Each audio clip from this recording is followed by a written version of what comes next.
We're live. Dr. V and me, Dr. V, who just called it a lock for the Ravens to go to the playoffs. I don't know about. You can bank on it. I'm hoping you're. I'm happy you're banking, Dr. V. I'm real happy you're banking on all this. So let's jump in on what's going on. Look, I hope you're right. Let me come back to that. I love the Ravens. I just don't have.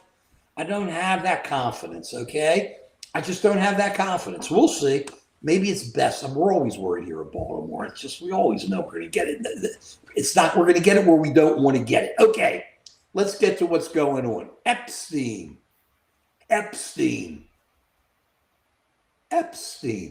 What comes out today is suddenly, as Congress, as the Republicans come back, bring back the House, all this stuff from the Epstein. I think it's the Epstein estate. It sure isn't from the government.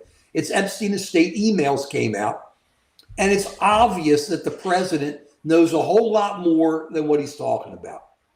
There's nothing there to show he's done anything wrong, Joe. There's nothing there to even imply that he's done anything wrong. So we're not taking that position at all. But what is going on here? We've got a president of the United States who is so worried about all this information coming out that he takes Lauren Boebert, or has her taken, into the Situation Room. Now, we all know what the Situation Room is, right? That's where when they saw Osama bin Laden killed, they saw it in the Situation Room. When you see an attack or something going on, or some military action by the United States, you see it in the Situation Room. You don't take Lauren Boebert in there with the Attorney General and others to talk about the Epstein files. Why would you do that? And then you have, then on the press, their press alleges, all their press people go, well, they're very open.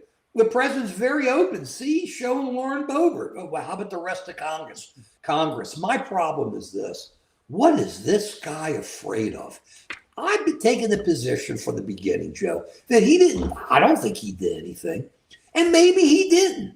But when you hide and you hide and you hide and you lie and you lie and you lie and stuff keeps coming out, you look horrible. And all people do is say, what are you hiding? What sort of things has he done to show that he's trying to hide? What things has he done? Okay. Yeah. Let's talk about him. We're going to say it's going to be Pam Bondi or whomever, but he is put in administration. Okay, so we understand all that. She had the list of all the stuff. Remember, was going to release it way back. They did a week release originally, a week WEAK, not WEK. That everybody was happy with, and then it ended up being Jive. And then she had all this stuff on her desk she was going to release, never released it. Refused to release it. Then you had Kash Patel and what's his name? Bongino. Yeah. Get mad about the whole thing. Remember, they were saying he may quit, he may be fired because it's not coming out. We haven't heard a word from Bongino since then. That's gotten quiet.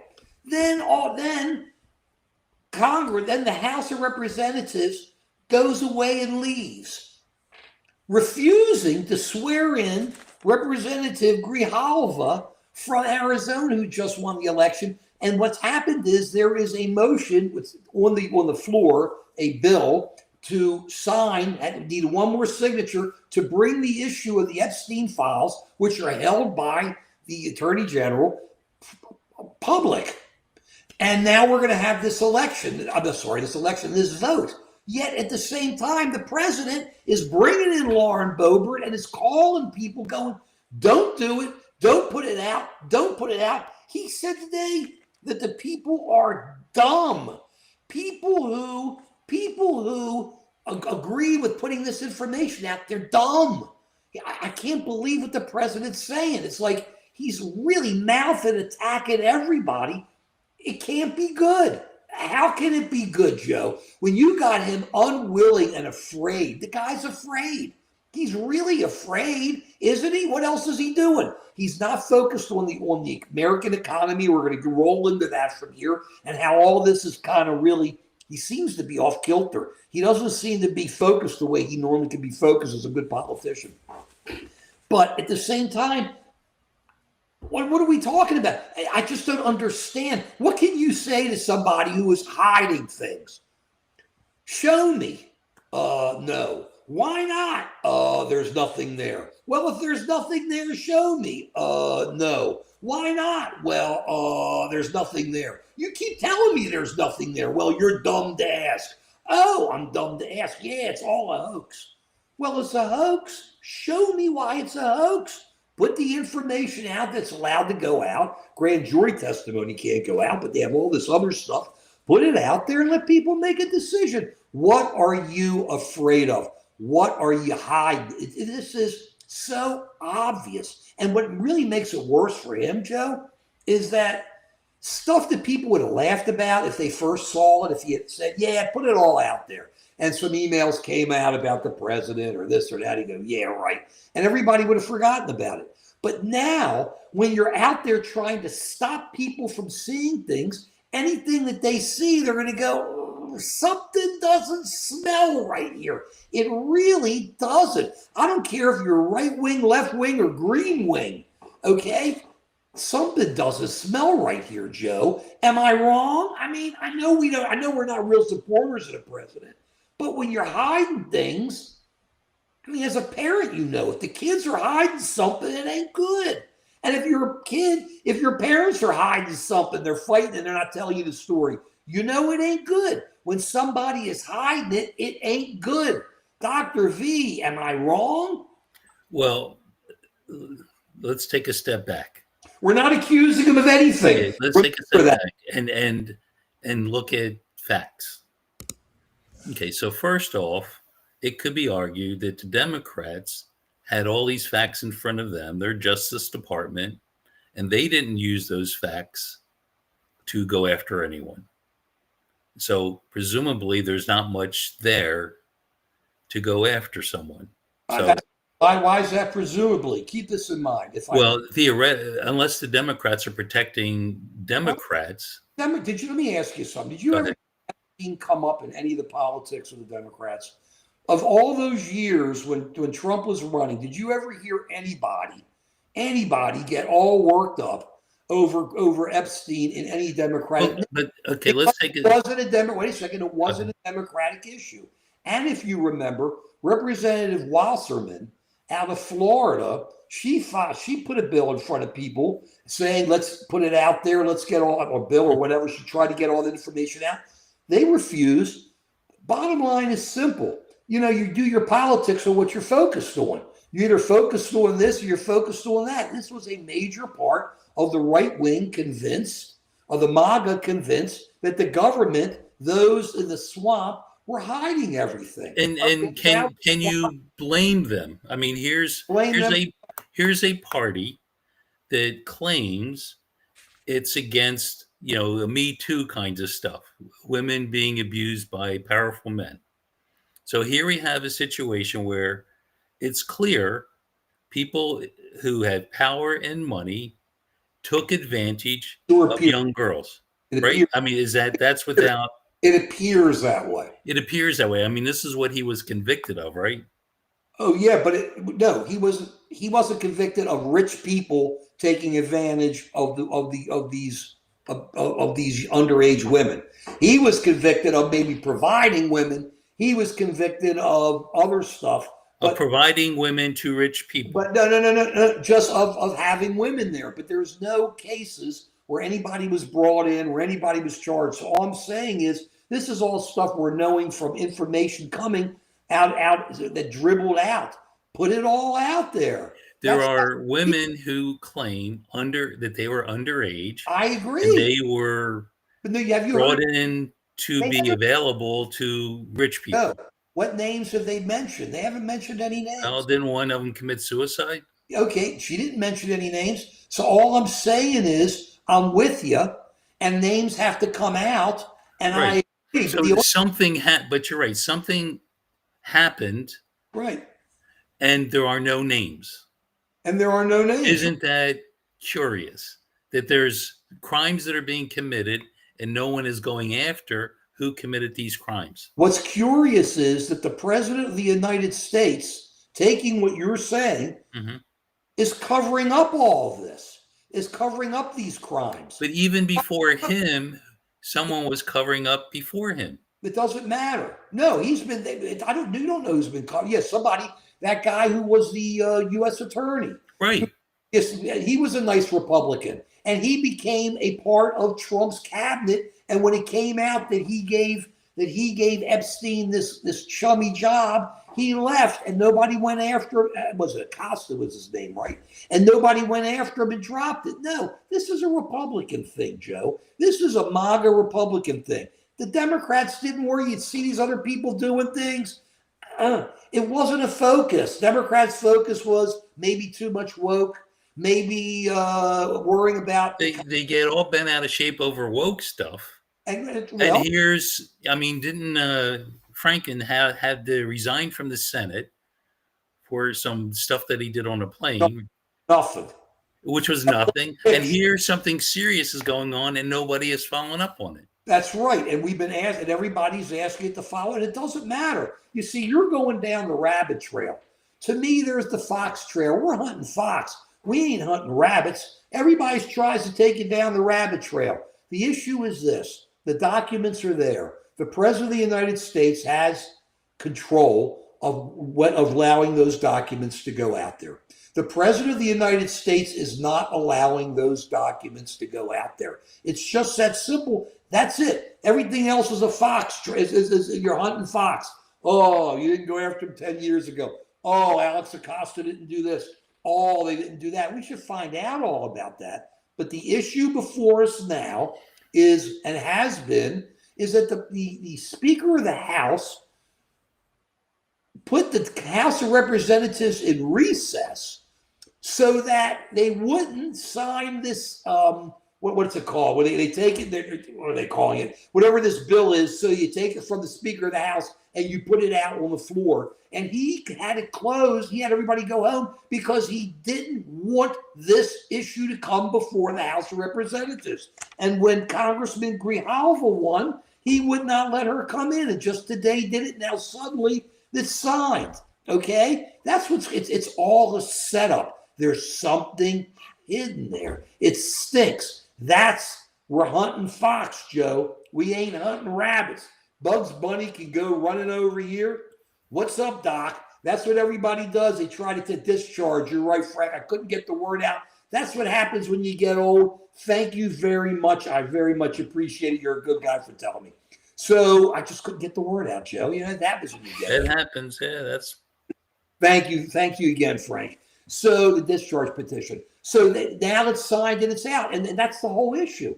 Why is he afraid? Now the issue is going to be what happens in the Senate. Who is he going to try to stop in the Senate? It's also going to be how many people in the House are going to vote for it. It's just, why are you hiding? Why are you hiding? It's just, Peter, I agree. Absolute power corrupts absolutely. And Dora, hi. The bottom line is this. Okay? Say hi, Dora. The bottom line is this. It's a cover-up. What else can you call it, Joe? It's a cover-up.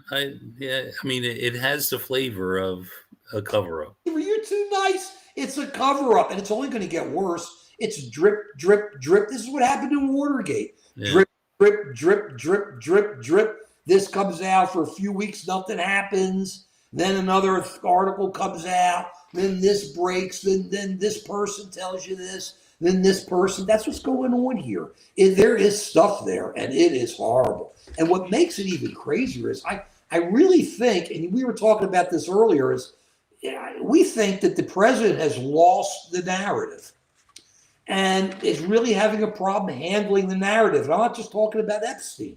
We came in, you saw our thumbnail. A lot of this is about the economy and how he is allowing the economy to fall apart. And checks and balances aren't working right now, Peter. It only works when the people vote and force those who are minority and force those who are the majority to worry about them losing their job. It ain't check. There's only one check and one balance: the voters and those in power. That's the only check. That's all it's become. And the voters did put out the word last week. Now we see where we go from there. But now let's look at the economy, Joe, which has been horrible. I want to point a couple of things out.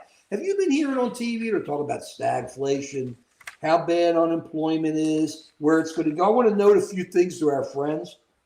On 3/12 on our live stream, we talked about stagflation coming in and how bad unemployment and the economy is going to be. On May 7th, we did a live stream talking about this. On May 11th, another me and Dr. V did a live stream talking about stagflation, inflation, how bad the economy is going to be. On September 17th, we declared victory, saying that's what happened because of the Challenger and all the other information, not Challenger, all the other information coming out. We are in trouble here. We are in trouble. And this is what tells you the president has lost it. He called Americans fools. He said those who think that the prices are higher and that there's an affordability issue are fools. He's calling America, that's a quote, fools. I would never have thought that Donald Trump, the political man who knows what he's doing, would do something like this. And this is the majority of people, as all the polls are showing. Most people are very worried about the affordability. And I would think the polls, which came out last week with the Democrats just cleaning up pretty much everywhere, would have put the word out. So now let's look at what's going on. This is my concern, Joe. What are we going to do with our people, with those who are losing their jobs? Okay? And we've lost Joe again. He'll be back. He froze out. I can tell you, we get our reviews on our show, and the review, one of the thing it says about the reviews is, what the reviews always says is, when is Joe going to get his technology fixed? We don't know. So we'll find out one day. Is he there now? Joe, are you there? When is he going to get his technology fixed? I think people have to ask that. That is what the reviews come in, however.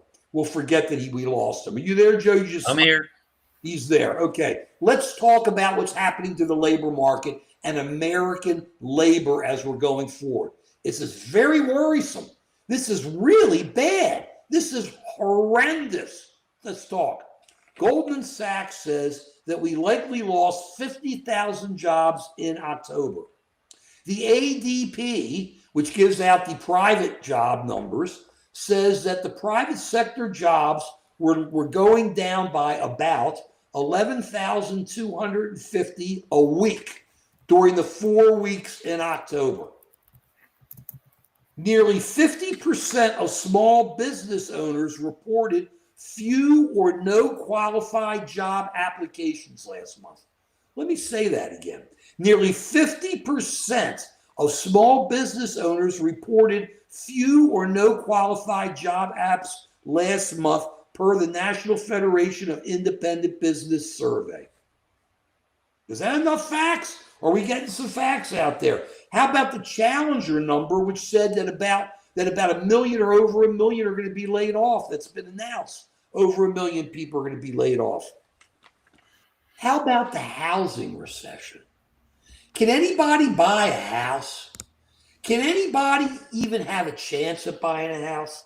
Remember some of the numbers we were given last time about consumer confidence at 50.3, which is so low, about how the lower, those who are middle class or less than middle class on income were falling behind in delinquencies, in really bad situations with their houses, how $90-some thousand of equity are being pulled out of people's houses. I'm hoping to pay bills. Think about this. Now what do? You have people going back to work for the government. Are you sure they're going to get paid? Are you sure they're going to have a job? And we had a president whose position was, while all this was coming down and people were losing their jobs, let's not talk health insurance yet because we hit that hard. He didn't care that, I think it's like almost 6% of the people, is that what the 40 million are who were affected by the food stamps, Joe? He didn't care that these people were getting their money. And he was appealing every time a judge said, pay these people their money. He just wanted to pay some of it. He didn't want to pay any of it originally and kept appealing it because who cares if people get hungry?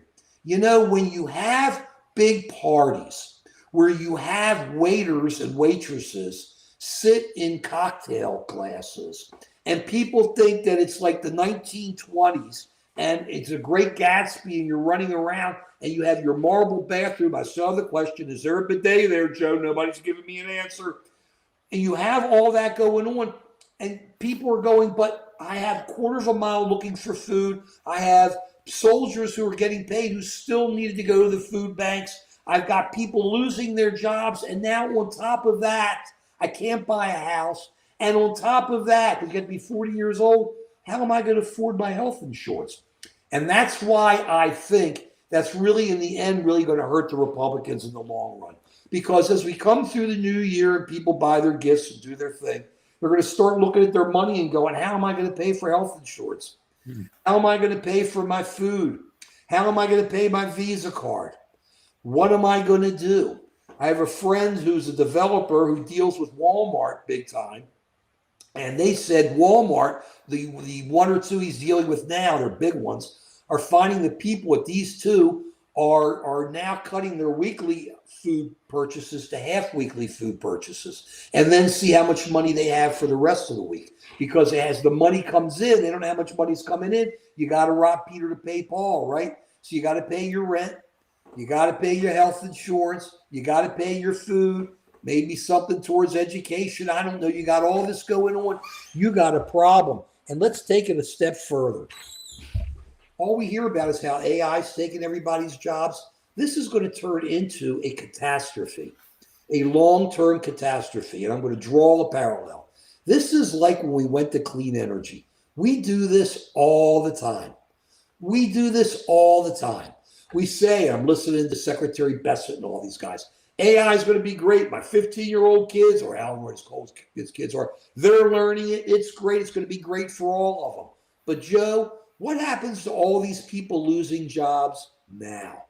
What happens to all these people who are not trained to be able to get another job, who have been trained to have these jobs that are now going to be outmoded and thrown out while these people get pushed out? It's like what happened with green energy when all the coal miners got thrown out of mining coal because we stopped mining coal, which was right. But all these people lost their jobs, and nobody went in there and said, let us get you ready for, say, natural gas drilling or another thing or something else you could earn money on. This is what we do wrong. We go out and we just let these transformations come and run and go with everything, but we do nothing for the people. So now you have all these people losing their jobs. How many of them are AI related? I don't know, but they're sure related to a lot of other things which aren't good.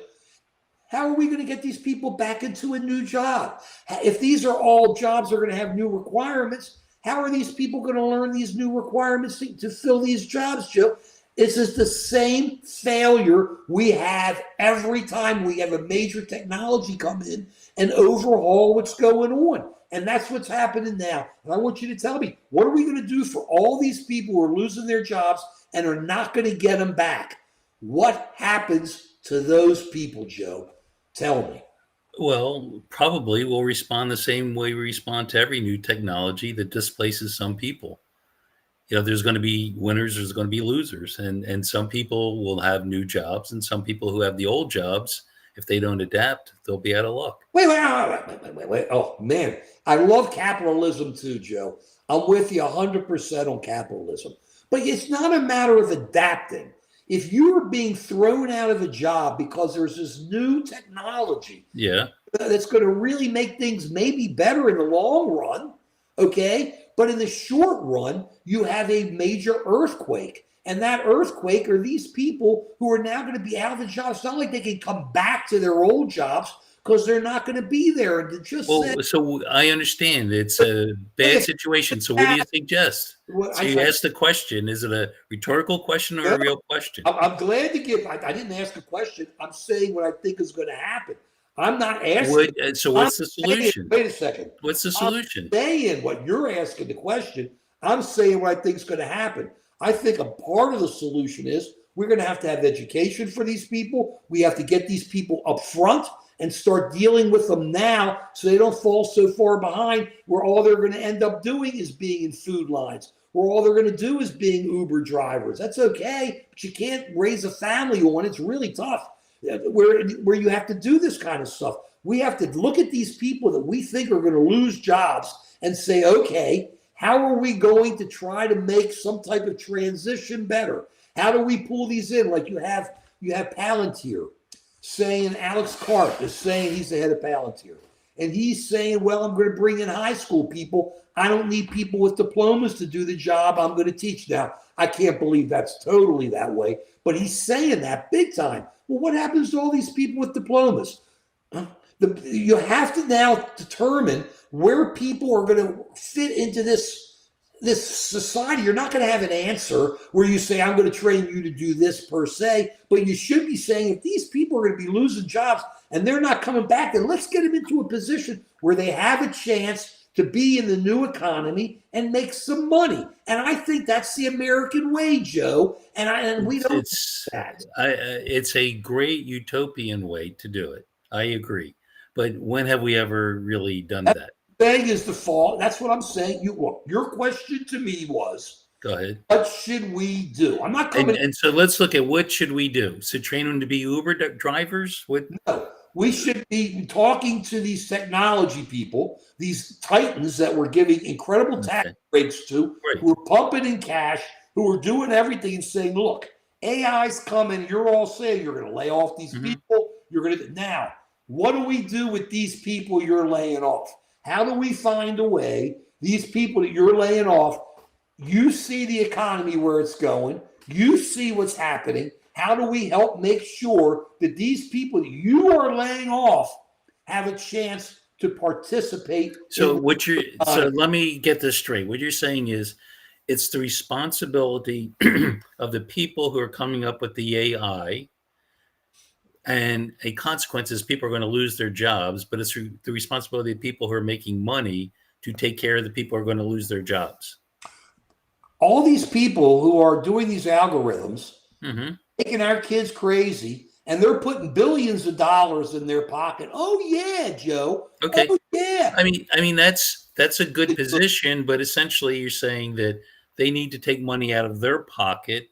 That's right. To give to people who are going to be displaced. Not to give. I didn't say take money out of their pocket. What I said is you got to start looking. If you know that you're at Meta and you're pumping all this cash out there, okay, and you know that you're going to be all these people over here are going to lose jobs because you say, but it's going to lead to all these other great jobs.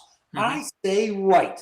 You guys you see the future, you guys. Yeah, but no one knows what these new jobs are going to be. Wait. My position is, listen to what I'm saying. Go ahead. These guys are saying, listen to them. Listen, you never watch CNBC. These guys are saying, they all come on. I'm not on them. I hope they're right. These guys are saying that AI and all this is going to make the future absolutely tremendous. And all these people are going to lose their jobs while our future is absolutely tremendous. Right. And what I'm saying is, if not you, Joe, these rich dudes, tech bros who come on TV, come on CNBC and do their thing, know that you're going to get rid of these people because you know that the new jobs are not going to be filled by these people because they don't have the talents or the skills to do it. Then maybe you should talk to these people and say, guess what? Try to learn this kind of over here. Learn this because the new jobs that are coming out that are going to make the world so great are going to need certain types of people. What are these new jobs? What? What are these new jobs? You didn't listen to what I said. You said that you want the tech bros to go to the people. Wait a second. Who are saying... Yes. Who are saying that the future is great with new jobs. No. No, that's They're not saying the future is great because of new jobs. Yes, they are. I heard Elon Musk today say the future is going to be great because people won't have to work. Nah. He's coming up with all these robots and stuff like that. Elon Musk was Doge. Elon Musk is BS. Look, so it's very possible. It's very possible there won't be new jobs. Of course, they already are. They're teaching the kids AI. What are you saying, Joe? Everyone's going to learn AI for sure, but there may not be a need for 6 people to run an office when 3 people can do it because they have AI. But you're missing it. Then that efficiency will lead to other needs because that efficiency will be used where you didn't have it before to make other things better. So such as, wait a second. You refuse to listen here. Go ahead. If the tech bros are saying this, and this is what they are saying, I would love you to sit down with me and watch CNBC 3 days straight. You don't do that. Okay. And listen to what the tech bros say. I could almost quote them to you. And they're all saying, what are the tech bros saying these new jobs are going to be? I'm out. So they're not saying what the jobs are going to be. What they are saying is there are going to be new great jobs, and there's going to be a new great economy. And at the same time, they're getting tax breaks. They're getting, but the big, beautiful bill, they're putting billions in their pockets. They're doing all this AI build out. Maybe I don't think it'll be a bubble. Some people lose money, but it'll work out in the long run. So I'm saying if you guys are so smart that you're going to take billions of dollars and fire all these people to do a build out and do this big build out because you know that this build out is going to be successful and you know what's going to take to be successful, then I say if you are taking these people who are going to be thrown out because of it, you take your knowledge where you see the world going and you let these people be a part of your world as it's going further. Okay. That's what I think, okay? Let me tell you what I think. Go ahead. Pollyanna. The tech bros may say that on CNBC, that the world is going to be fantastic and there's going to be all these new jobs to replace the jobs that we're replacing. No, not to replace. It'll be different. There'll be whole new jobs that people can be trained to do to compensate for the jobs that we're taking away. Just like no typewriters, you don't need to be a typewriter repairman anymore, but you can be something else. But what my reading is, they don't believe that. No one believes that. There's not going to be a one-to-one new job for every job lost. Nobody said there's one-to-one. You didn't even say one-to-one. If there's not one-to-one, then that means some people are going to lose. It could be 10 new jobs for one. The ratio is not going to be more than one-to-one. It's going to be less than a one-to-one ratio. Really? You don't think that the internet didn't grow an incredible amount of jobs? Many more than the job people lost jobs because it got so big. It's going to be the same way here. This is gigantic. This is going to take over our brains. This is going to have all this stuff coming down, Joe. You're working on this stuff where doctors aren't going to be dealing with their patients, where you're going to have AI doing it. That's changing everything. And all I'm saying is that, and why are you doing it? You're doing it so that you can take the basic stuff, get rid of it, and you as a doctor and the other doctors can do an even better job because you can focus your time and talents on this. That's what happens. So it does get better, and it does work better, and it does help more people, and it does get cheaper, and it does open up more doors for people to get jobs. Yes, it does. You are one of the people on the front lines doing it, tech bro, so Dr. Tech Bro. And I'm not saying it as a put down. I'm saying it because I respect you and think it's great. And I think you're going to be incredible with it. And all I'm saying I hate to tell you. I hate to tell you, but the net effect of AI is going to lose jobs. No, it isn't. It's absolutely going to lose jobs.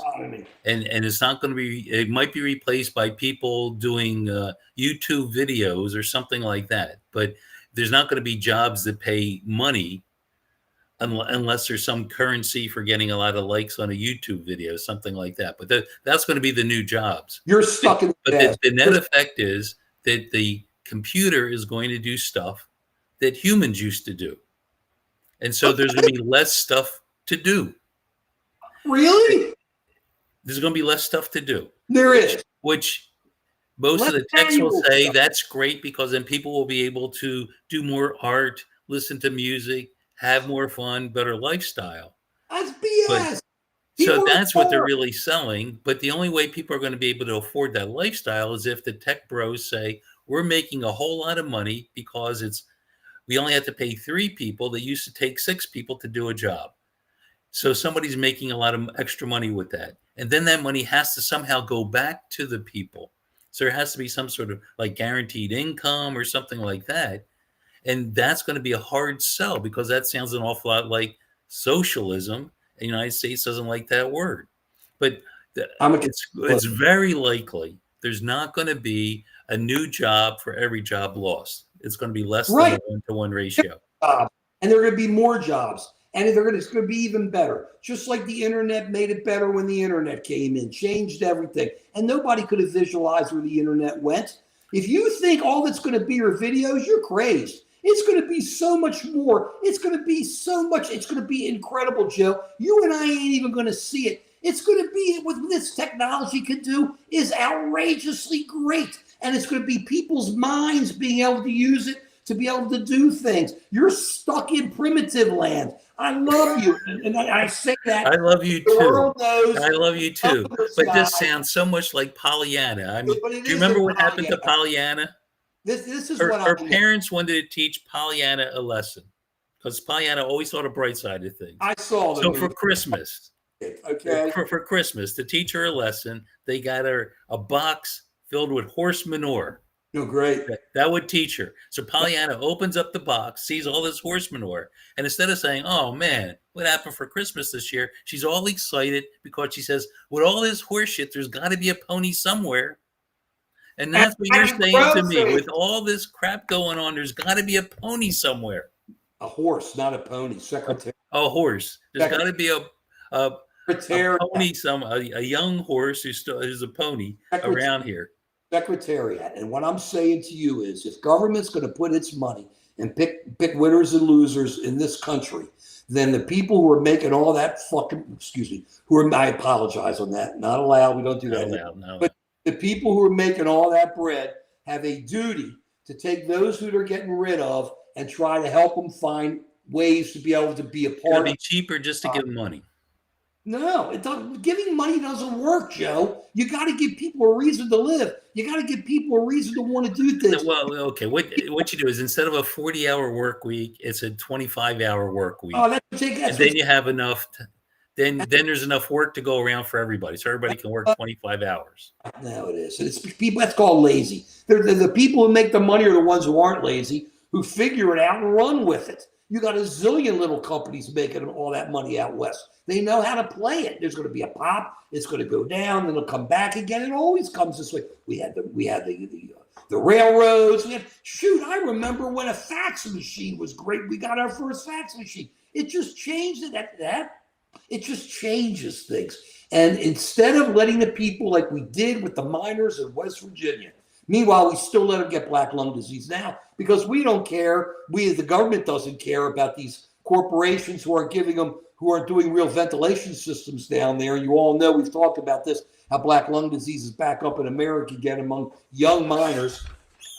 We destroyed West Virginia. We destroyed all those areas. Yeah, no, that's and the steel mills. Right, and in Pennsylvania, the steel mills are all closed. But the difference is this: we made a determination by the government to change. Okay, to get away from a certain type. Now we're coming back, but to change from a certain type of energy. And all we did was destroy our people.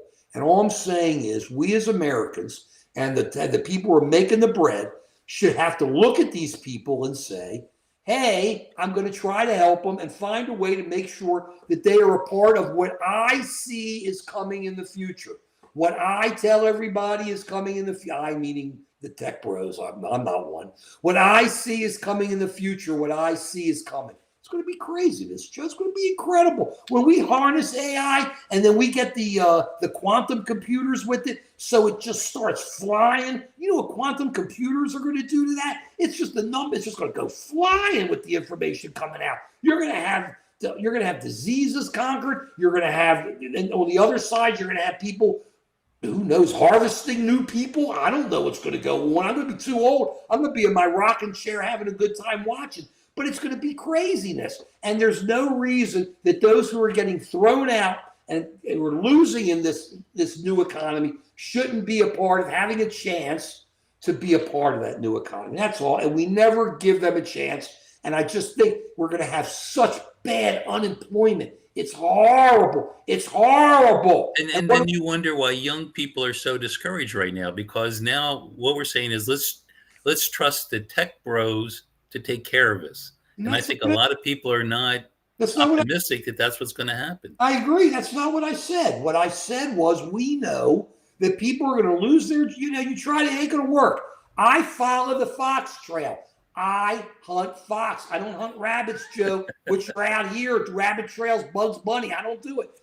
Bottom line, the economy is changing big time. The government is encouraging it. Yes. The government is giving tax breaks to these people that get super wealthy. Absolutely. They're all doing it, and the people getting hurt are the people in the middle and down, and they're getting hurt more and more. And it's absolutely, I agree. And they should be a part of, along with the government, trying to be Pollyanna-ish, or trying to be maybe just dreaming and thinking, oh man, maybe those people in government are taking chemicals. I don't know. All I'm saying is you got to try, because what is happening, the fact is all of these people are losing their jobs and they're going to be left behind. That's the fact. And that's a fact. Yeah. Do we have more homeless? Do we have more people in the streets? Who pays for all that? Do we have more crime? Do we have more people who can't be a part of things? Do we have more just rich and poor? We got to do it. That's me. I agree with that. I think we do need to look out for each other. America is citizens, which means we look out for each other as a community. And I think you're right that a lot of power and wealth is being concentrated in too few people, and a lot of people are going to be hurt with this. It's what's the solution to it? To ask the people who are accumulating the wealth to voluntarily say, I'm going to help train the next generation. I think that's not a good plan to trust on that. I agree, but you're using the wrong word. I didn't say voluntary.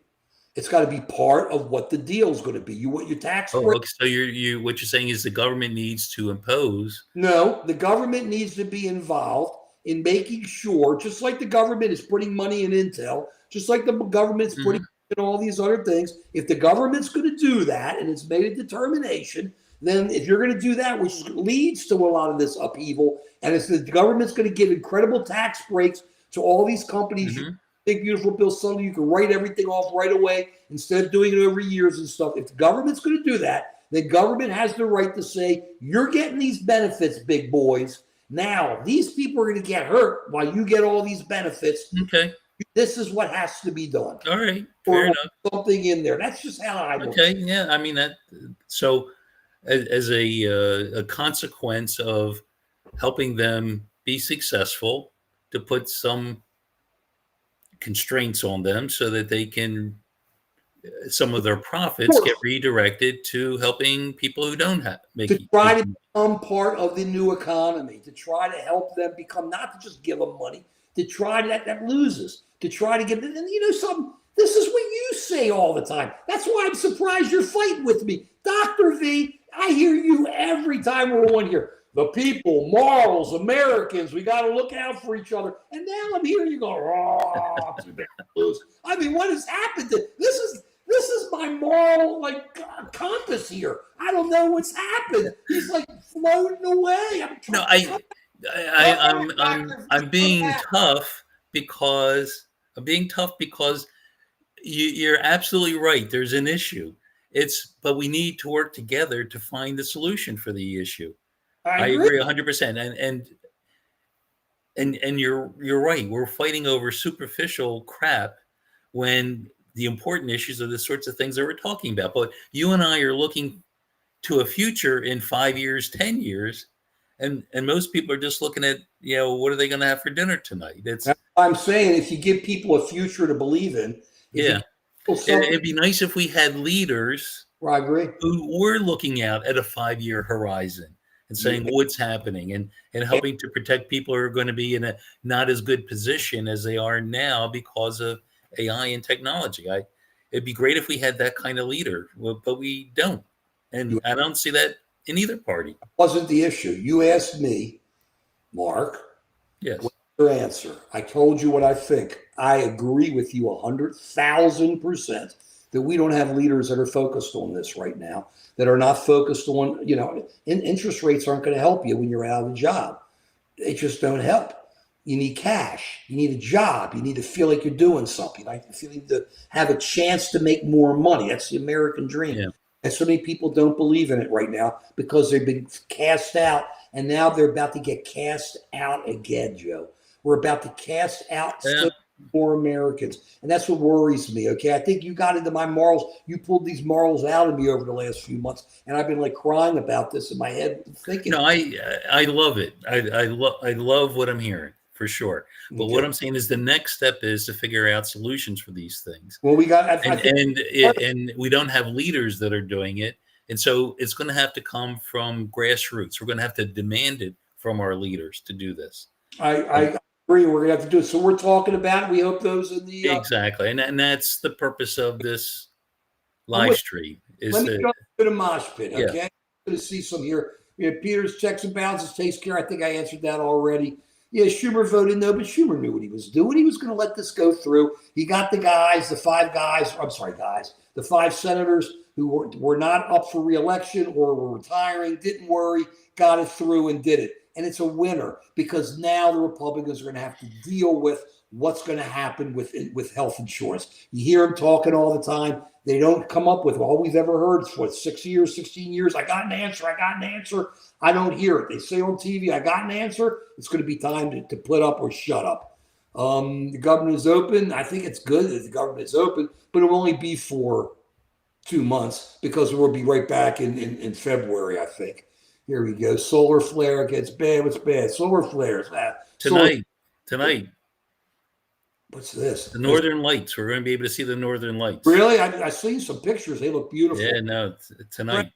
Tariffs will be upheld. I'm not sure. It looks like right now, at least the way the president wants to do it, the arguments made before the Supreme Court, I believe it's the supine court. You've all heard me talk about it, Joe. Always hear me talk about it. I think they're in the back pocket of the president, but it sounded like, at least with the questions, that they have a real question about who is the taxing authority here. They know it's Congress. It can't be the president. And our tariffs, taxes.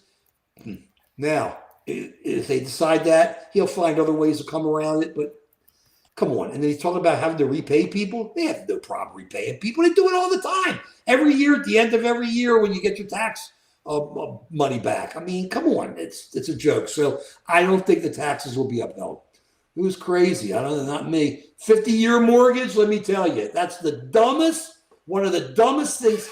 I'm happy they raised that. This is all part of the economy. Housing. Let's get into this, okay? Yeah, explain what's bad about a 50-year mortgage. Let me take it a little further with what it is, okay? Because our leader of housing, Bill Pulte, Nepo kid, who's like 30-some, whose dad and family built this incredible housing company that just built all these homes. You have to give them credit, the family. But this kid, he did nothing. He was born into it. He won the genetic lottery. So he comes in and he becomes the head of the FHFA, which is the Federal Housing Finance Agency, which oversees Fannie and Freddie. And you all know, or I think you do if you've heard me talking about this before, Fannie and Freddie are really the major movers behind conventional home loans, where you put down 20% or thereabouts, or I think they've made it easier now, but where you put down 20%, Fannie takes the loans, they pay interest, they put them in bundles, they sell them on Wall Street, they pay interest on the loans. Now, you all know, and it's going to lead to the 50-year mortgage, okay? So hang in, don't leave me here. Bill Pulte, this guy, has been doing investigations into people to see if they did anything wrong when they got their loans for their homes, or did they basically say, I got a second loan, I got a second home, and that second home I'm going to use as my principal residence, and my first house is my principal residence. Also, ergo, I lied because I got two principal residences. So he's sitting there trying to pull people in and get them indicted by the government. What do we find out about Bill Pulte? Now, this will get us into the 50-year mortgage. What do we find out? He fired about 10 people at Fannie Mae recently, just the other day. Said it was all DEI, but it wasn't. You know why? Because they found out that the investigators at Fannie Mae were checking into Bill Pulte to see if he broke any ethical obligations by looking into these people that he turned over to the U.S. attorney, by going into private information that wasn't his to do, okay? So this is the brain of this guy, the Nepo kid, who just sits there and says, I'm here to do whatever the president wants. So this is what he wants. Two things, which you know I've been yelling about. He wants to privatize Fannie Mae and Freddie Mac. Forget the 50-year mortgage before we do that. Who makes the money if, I'm not privatize stock, sell stock. Who makes the money if you sell stock in it? Do you make it? No. Do I make it? No. It's the guys who paid a couple pennies on the dollar when Fannie and Freddie went under during the Great Recession back in 2009 or whatever. So they're going to put hundreds of millions in their pocket.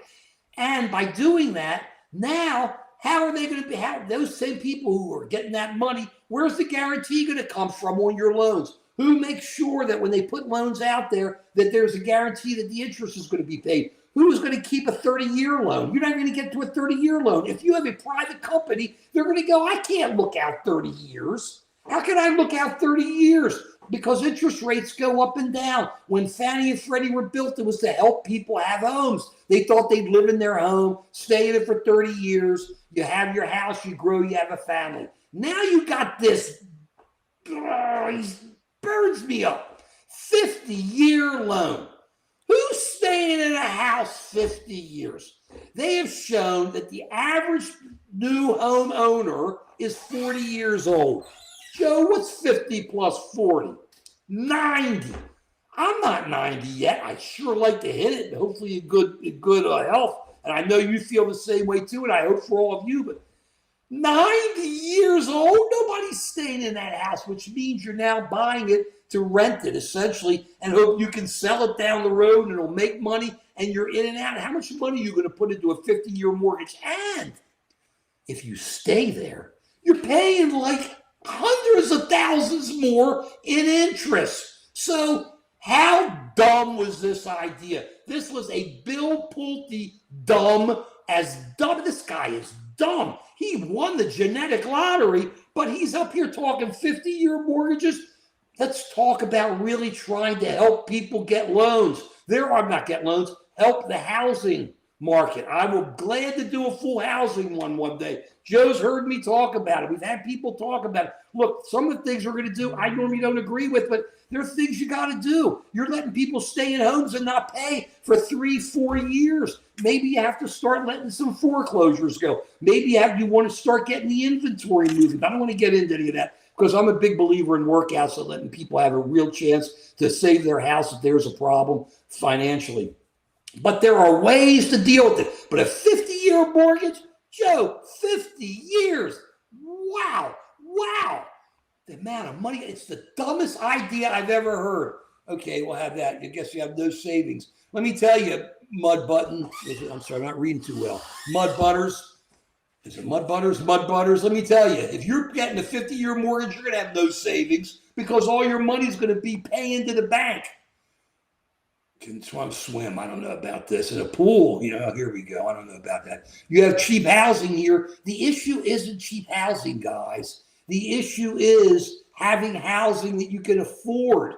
It's not a matter of it's cheap. If it's cheap and you can't afford it, it doesn't do you any good. If they put up a house and they don't have piping underneath, it doesn't do you any good. It's got to be affordable housing so you can fix and do repairs, so you can pay for the taxes, so you can pay for water, so you can pay for electricity. That's what we have to look at, Joe. That's what everybody's missing. And nobody's focused on this affordable housing. But we have these guys like Bill Pulte running around trying to look into people's mortgage records. Meanwhile, as we all know, because we've done this numerous times and mentioned it, 3 members of the Trump administration's cabinet have the same problem, or the same kind of problem, with the mortgages on 2 personal homes. Nobody's looking into them. And Bill Pulte's father and stepmother, the word was there was an issue with 2 homes with them, and something happened where they then lost a tax enhancement or whatever it is. All this is going on, okay? And the president of the United States is calling Americans fools. Is Bill Pulte a fool, Joe? That's a full 50-year mortgage. Okay, putting people in, trying to put in jail, lie about DEI, lie when you are being investigated. You don't want people, apparently, lying when you don't want people to know what's going on, but go after, fire 12 people, and we have a housing recession. What's he doing to get people in homes? So let's take a step back and look at the whole thing. We have an Epstein situation where you have a president who's calling people every name in the book and does not want this stuff to go out. At the same time, he doesn't mind telling people you don't get your SNAP money, you don't get your food stamps, you don't eat. At the same time, he calls Americans fools for thinking prices are too high. He calls Republicans dumb when they want to stand up on the Epstein cover-up. We have layoffs galore coming. People losing their jobs and are not going to be able to get new jobs. And there are no plans or programs to take care of it. We have a president talking about a $2,000 check from tariffs, which is the biggest joke around, Joe. That's a tax. So he's taking tax money and now he's going to give it back out to everybody. He taxed us. Now let's give the money back. And look at all what's happened with the people who don't have that much money is they have to pay higher tariffs. They got to pay higher food costs. They got to pay higher everything. And they're not getting higher wages. And a lot of them are losing jobs. That we have a real crumbling going on underneath. The foundation of this economy is really in bad shape. And then look at the mid-markets. Chipotle's complaining. Nobody's going to Chipotle. They're all getting hurt. McDonald's is getting hurt. Now they're coming up with all these, trying to make it cheaper. Good, I hope so, because food's through the roof. But that's what's going on. We got a president who doesn't care about America, Joe. We got a president who only cares about himself. Somebody we know called him narcissistic. We're not going to name names, but he seems to only worry about himself. We have a president who only worries about the ballroom while people lose jobs, while people have nothing to eat, while people can't buy a house, and while Marjorie Taylor Greene, who I have to say, Joe, I don't know what's right or wrong with this woman, but I like how she's talking now. I mean, she talks about this food stamps. She's talking about people with insurance. She's talking about all this, man. Now, I know she's mad because she wanted to run for governor of Georgia or Senate, and Trump said no, but who cares? This is pure politics. She's just laying it out there. And, Joe, she's right. She's right. Yeah. I don't think she likes Jews now. I don't think she thinks Jews are that smart to have space lasers anymore. But she's laying some good stuff, so that's where we are. And one more thing, if I may, we're losing Ukraine. Thank you, President Trump, for losing Ukraine. They're losing another town. They're getting handled. More Ukrainians getting killed. And Trump does nothing, because he's a Putin lover. He's always been that way, and he does nothing except talk to let Putin do what he wants while he's killing people down here, South America. And we got no idea who's a criminal or not, but people don't care about them, so it doesn't matter. Depression, I don't think so, Peter. I think we're talking about stagflation and a real bad issue with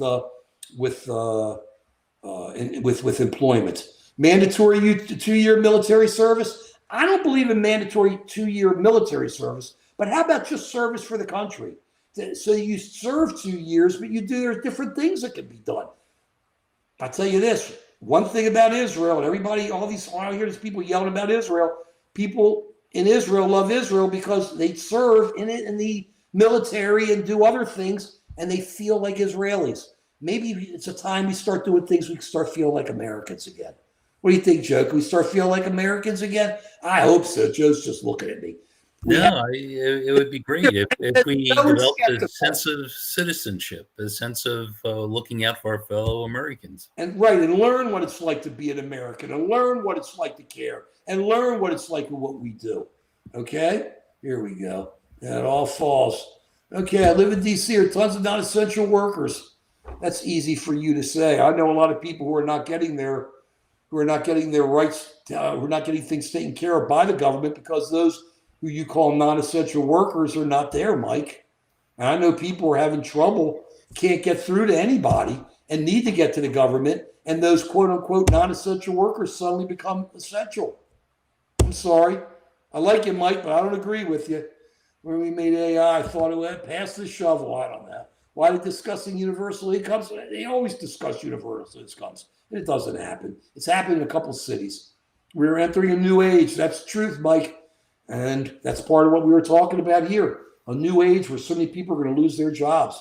And that's why it's so important that the big guys who are making all this money are going to have to help use some of that money to help make sure that these people who are losing their jobs become a part of the new economy. Say, this is where we think our companies are going. We want you to be able to do that stuff with us. That's what's got to be done. We ain't that BS in here. We're laying it straight out. You know who I miss? You know who's not here, Joe? I know. Wow. Those Spartacus today. I hope he's okay. Yeah. We have 10-1-7. Okay, Mike, I understand it's going to be good, but there'll be other things. Since you don't have cashiers, you'll have those people will be cashiers learning other jobs. We still use the fax. That's good. Why not? Man, we got a lot of stuff here in the mosh pit. Term limits would help. Yes, it would, Brown. Mr. R. Brown. Term limits would definitely help. The problem is the people with the power are the ones who have to make a decision whether or not they're going to give up their power. And the only way to do that is to get them to vote for term limits. And those that say, vote for me, I'll vote for term limits, always inevitably don't vote for term limits. It's hard to take the power from people absent throwing them out. Todd, good to see you. Interest galore. Got my penny stocks. I'm happy to hear about that. A new roof. Peter's lucky, got his roof done. People die. You always need to be close to your roots. That's interesting. I don't know. I hate to start talking about people dying. We're losing somebody, but we don't want to talk about that. Marjorie is rock and roll. She's something, man. I don't know what she is, but she is. Joe, what are you thinking here? I've been doing most of the talk. You've been sitting there rubbing that chin. Thinking. What are you thinking about, Joe? Yeah, Marjorie Green, she makes sense right now. Doesn't she make sense? And I don't know. Half the time I think the politicians, they're not, what they say bears no resemblance to what they really believe fundamentally. It's what's going to get them clicks, what's going to get them money, what's going to get them votes. It's a shame that that's the kind of politics we have right now. People change sides depending on what they think is politically expedient. It would be nice if we had leaders who could help lead this country and look forward. It would be nice if we had corporations that were concerned about the country, that enabled them to become successful. But I just don't see that right now. I see too many people in power who are just concerned about them holding on to power. And I think that's the moral issue here. And I think it's short-sighted, because if you do that, you're going to wind up suffering. That either the people are going to rise up and say something about the people in power, or right, you're going to try and sell goods to people who have no resources to buy your goods. So it's not really sustainable for the long term. And I think what's made this country great is a balance between the freedom for people to explore new ideas and to be successful and make money, but also a social conscience so that not everyone is left behind. Not a large percent of the population is left behind. And I think is the correct moral thing to do. I agree. Okay. Mark, it's good to see you. There he is. He's back. Oh my God. Just so you're okay. That's all. We were worried about you, Smart. Man, you're going, what's he saying? Oh, good seeing you, Art Brown. Only 2 out of touch boomers would be 20 minutes behind chat. I don't think we're 20 minutes behind. We're doing what we're doing. We're talking and we're boomers. We ain't out. They want us to address the chat as it comes up on the screen, I guess. Yeah, but we are in touch, baby. We are totally in touch. Peter says Mark is Zen, so there you go. Not a I'm retired stream. But let me tell you, Joe isn't retired and I'm not retired. So, wow. I wish we could call it the retired stream. What do you think, Joe? Should we call it the retired stream? So, man, what's he say? Breaking news: 2 milquetoast boomers have the most lukewarm opinions.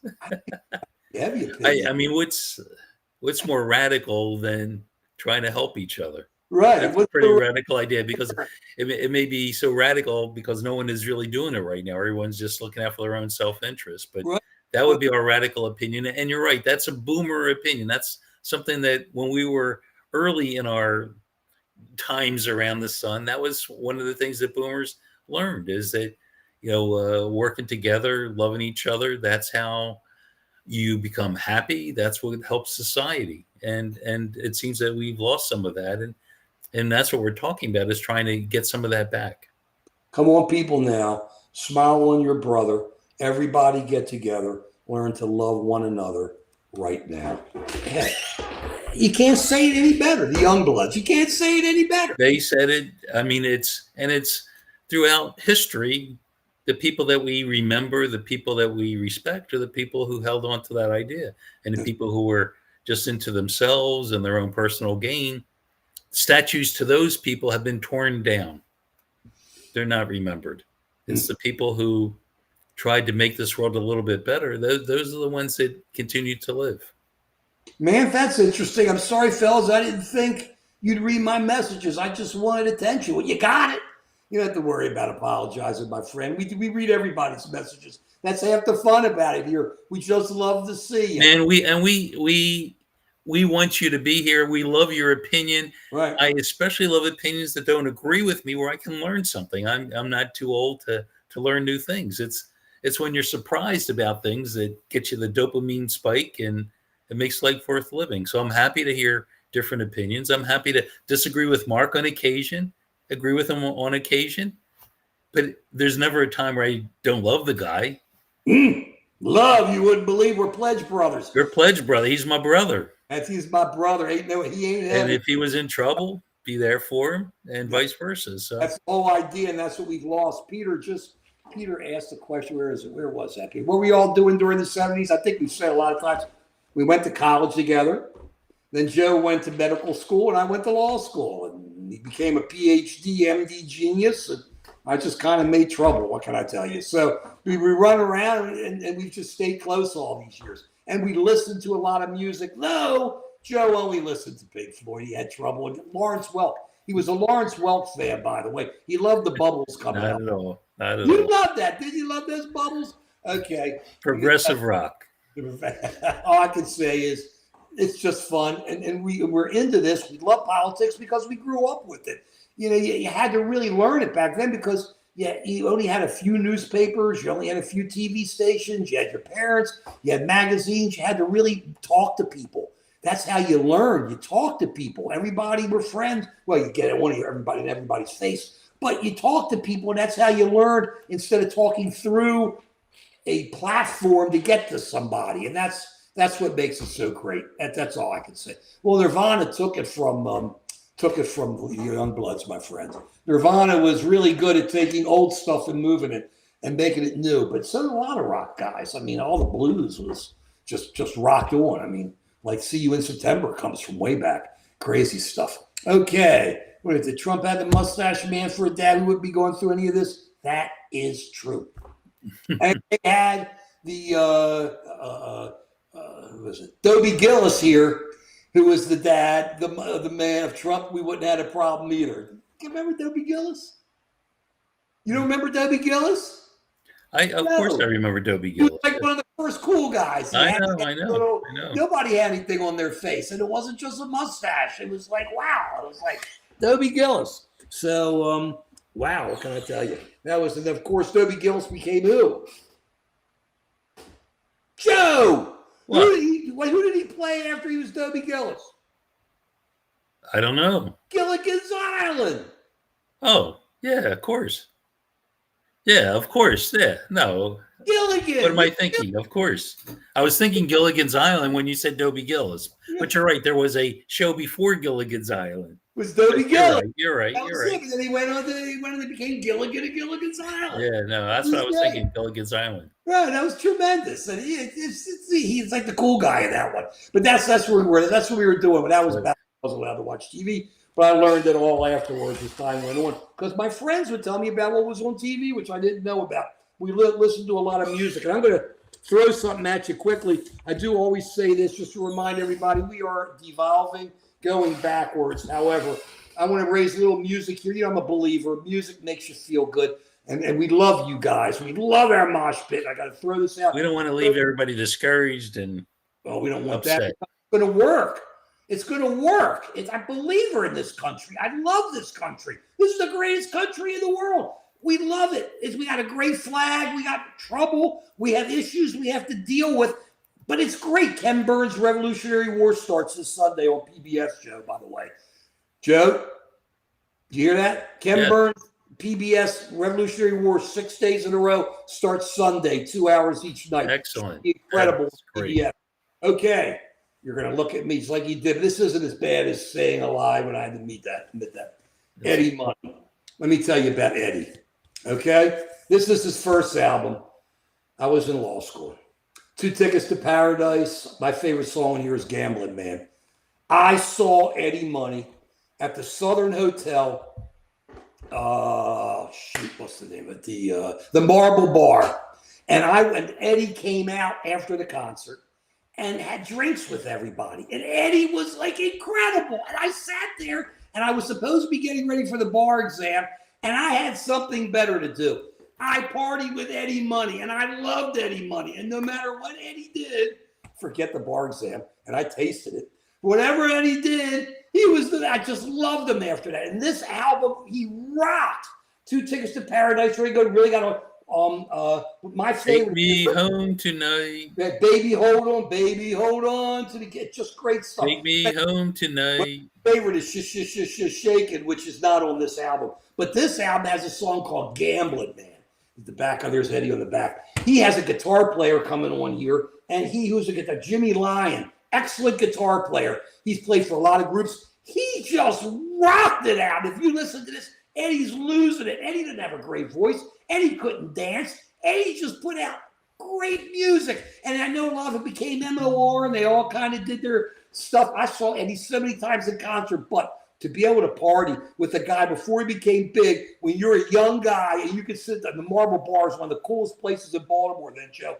The Marble Bar at the Southern Hotel. And he just did it. I love Eddie Money. I always love Eddie Money. I'm the Eddie Money RIP. Had to hit that. Get that first album, baby, hold on, and listen to Gambling Man. It's Gambling Man. It's Gambling Man.